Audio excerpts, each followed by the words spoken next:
Get ready to blast off to the Communiverse, because today we're taking a look at Pixar's newest movie, ELIO, to see who the most pure-hearted characters are. Prepare to be conquered! But I just got here! And today we'll be starting with the most evil. Well, I guess that's a strong word. What does that unholy sound? Stop! Because our worst character actually falls in the gray area. Taking the lowest spot on our list is the movie's villain, Lord Kristijan, the Blood Emperor of Hylurg. With a name like that, it shouldn't be too much of a surprise that Kristijan is the least moral of the ensemble cast. His role is actually kind of like Anxiety from Inside Out 2, where he manages to be effective as an antagonist while still being likable and, deep down, having a good soul. That said, there is more than enough about this guy to earn him the lowest spot on our list. Kristijan is a guy who thrives on the pain and suffering of his enemies, with immense pride in the terror he inflicts on them. And may God help anyone who fails to acknowledge that terror. So we have to give Kristijan the Wrath Sinner Medal for the fact that if he even interprets something as an insult, he loses it. Mind you, all that isn't even mentioning the various intergalactic war crimes, terrorism, and child neglect he's responsible for. Since despite his redemption in the end, Glorden heavily implies that his old man has called him a liability, a problem, and a disappointment. He also kills small animals for fun while negotiating, but maybe that's just a cultural thing? Hylurgians prefer to negotiate with screams in the air. But let's move on to why he isn't in the actual evil category. Despite Kristijan's many problems, he does redeem himself in the end. The moment he suspects Glorden has been replaced with his doppelganger, he tears the Communiverse apart looking for him. More admirably, in the end, when Glorden is nearly freezing to death, Kristijan rips open his carapace, an act that would have caused him great Hylurgian dishonor, and swaddles his baby boy to save his life, assuring him that even if he doesn't understand him, he still loves him. We don't see him re-entering his battle carapace, so it's safe to assume that he's taking some time off the battlefield to make amends with his son. He's certainly the closest thing to a bad guy this movie has, but he's definitely not outright evil. Okay, maybe a little bit evil, but he's got that Bowser thing going on where he has a soft spot for his kid that makes him become just a bit less evil. While he doesn't have much of a redemption, Caleb is another character we can't quite call evil. Whereas Kristijan had a lot of awful attributes and made up for them by an act of redemption, Caleb is the opposite. He isn't any worse than your standard bully character, and even then, he isn't much of a bully. While he shouldn't have been so set on messing with Elio's space communicator, the fact remains that Elio did physically assault him for a complete accident. That said, Caleb went too far by bullying Elio during their time at their boarding school camp, even rallying his buddies to dress as aliens to terrorize him and force him to eat something. I actually couldn't tell, it was really dark. Was it a bug or a rock? Either way, not exactly 5-star cuisine. Caleb's not a supervillain, but he's not a nice kid either. And to close out the short gray area, we have Glorden's clone. He plays a minor but indispensable role in the film, when Glorden reveals that he doesn't want to become a Hylurgian war machine, which is a reasonable take, honestly. Elio comes up with the plan to use cloning clay to make a duplicate of him that can take his place. Unfortunately for Glorden's clone, who we have to give the Darwin Sinner Medal for how short-lived he was a little too eager to terrorize the galaxy and feed on the blood of their enemies. Even Kristijan looked downright unsettled by the stuff this guy was spewing, and disposed of him pretty quickly as a result. While he was just doing his job, one can only imagine what this little menace would do if he were truly unleashed. Thankfully, the movie is a lot more lighthearted than that. So let's move into the pure-hearted, to varying degrees, characters who make up the good section.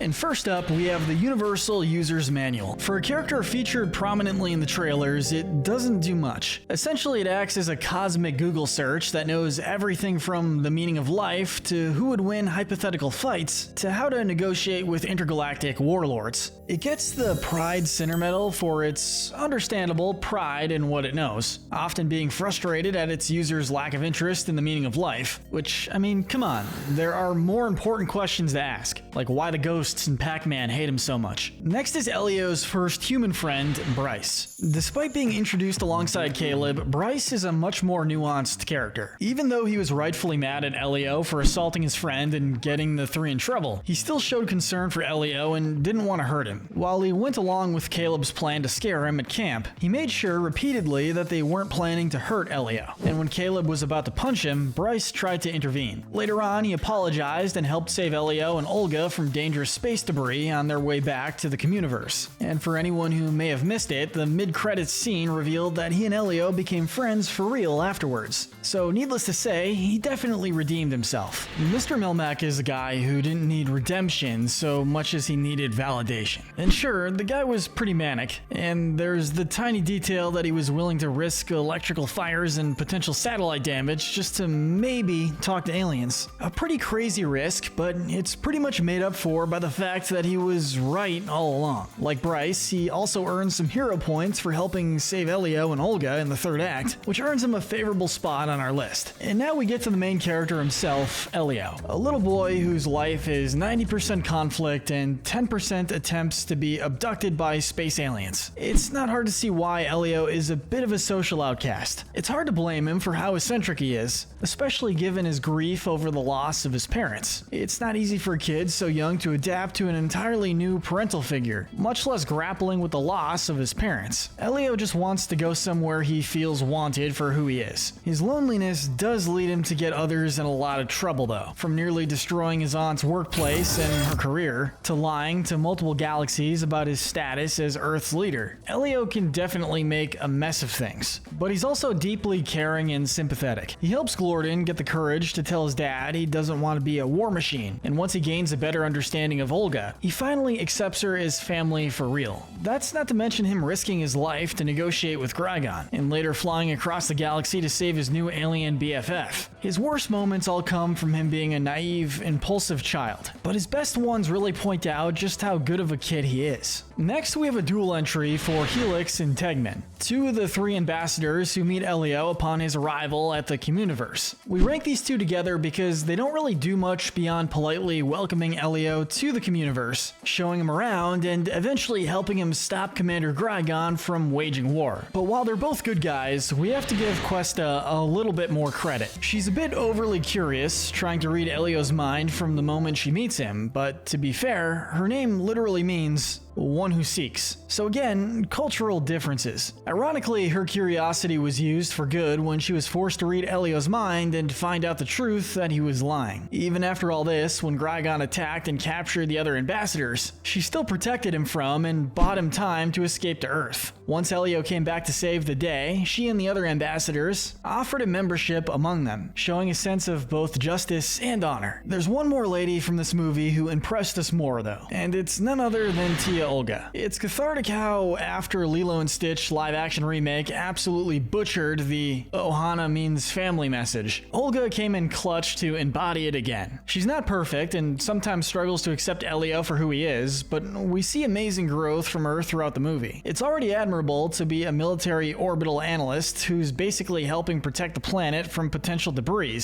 but then you remember that she lost her brother and sister-in-law and is working her butt off to raise their son. She makes mistakes sometimes, like sending ELIO to a boarding school camp he did not want to go to, but the moment she heard that he'd been bullied there, she immediately took ELIO back from camp. Of course, this was the clone of ELIO made from cloning clay, which led Olga to deduce that this wasn't the real ELIO, and work tooth and nail to reunite with him. She may not be ELIO's parents, but she's proven herself to be a worthy family for him. The bronze medal of good goes to the liquid supercomputer. The star from Wish walked so this little guy could run. He has all the information sharing capabilities with constant unprompted assistance to visitors. This little guy is a ray of sunshine in every scene he's in, gladly showing ELIO around the Communiverse and how it works, and helping him with whatever he needs to do, from cloning himself as a stand-in on Earth to allowing him to translate what the other aliens are trying to say to him. Of course, it's also very blunt, being a computer and all, and can sometimes ask some pretty dark stuff, like, I know we thought ELIO was the leader of Earth, but telling someone, hey, you're probably gonna die, so do you want to notify your next of kin, is still not the most sensitive thing to say. But it's also understandable since, as we stated,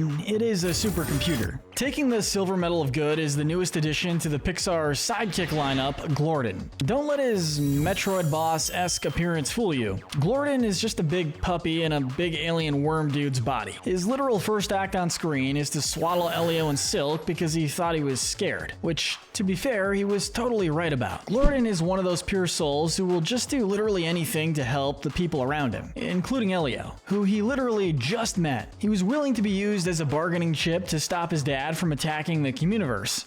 Help me, father! He overpowered me! He's too strong! Despite being terrified at the thought of becoming a war machine like his species expects him to. He even saved Elio's life by acting as a makeshift cocoon during a lava flow. Everything Glorden does throughout the movie is for someone else's sake, and that makes him one of the more purely selfless, good-natured Pixar sidekicks out there. But we have to give the gold medal of good to a sidekick who gives even more of himself, the Elio clone.